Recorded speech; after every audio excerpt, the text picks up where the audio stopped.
నిజామాబాద్ జిల్లా కేంద్రంలో రైతాంగ సమస్యలపై నిర్వహించిన సత్యాగ్రహ దీక్షలో పాల్గొన్నారు ఎంపీ ధర్మపురి అరవింద్.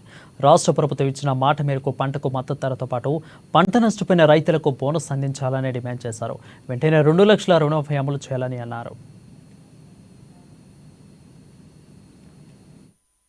నేను పసుపు బోర్డు తెచ్చినాక అరవింద్ ధర్మపురి గారు పసుపు బోర్డు తెచ్చిండ్రు.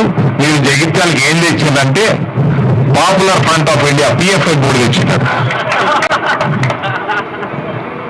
పిఎఫ్ఐ బోర్డు టెర్రరిస్టులను పెంచుతున్నారు. మేము పసుపు రేటు పెంచుతున్నాము, మీరేమో టెర్రరిస్టులను పెంచుతున్నారు.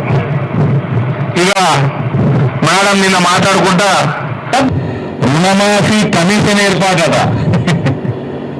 2 లక్షల రుణమాఫీ ఏదా? రుణమాఫీ చేసేది లేదట. రుణమాఫీకి అర్థం జరిగిందే, రుణమాఫీకి కమిషన్ ఏర్పాటు చేస్తారట. అది కమిషన్ పెడతారట. ఆ కమిషన్ ఉన్నోళ్ళు నిర్ణయం చేస్తారట రుణమాఫీ ఎట్లా చేయాలో. ఈడ 2 లక్షల రుణమాఫీ చేస్తా అని చెప్పి మల్లికార్జున ఖర్గే అటు వేయండు. రాహుల్ గాంధీ చేస్తా అని చెప్పి అటు వేయండు. ఈడ కూడా మళ్ళీ నేను మీడియా ముఖంగానే చెప్తున్నా, మేము చేసిన కొన్ని తప్పులతో అలా వచ్చిందండి. ప్రజలు ఓట్లు వేయలే, ప్రేమతో వేయలే.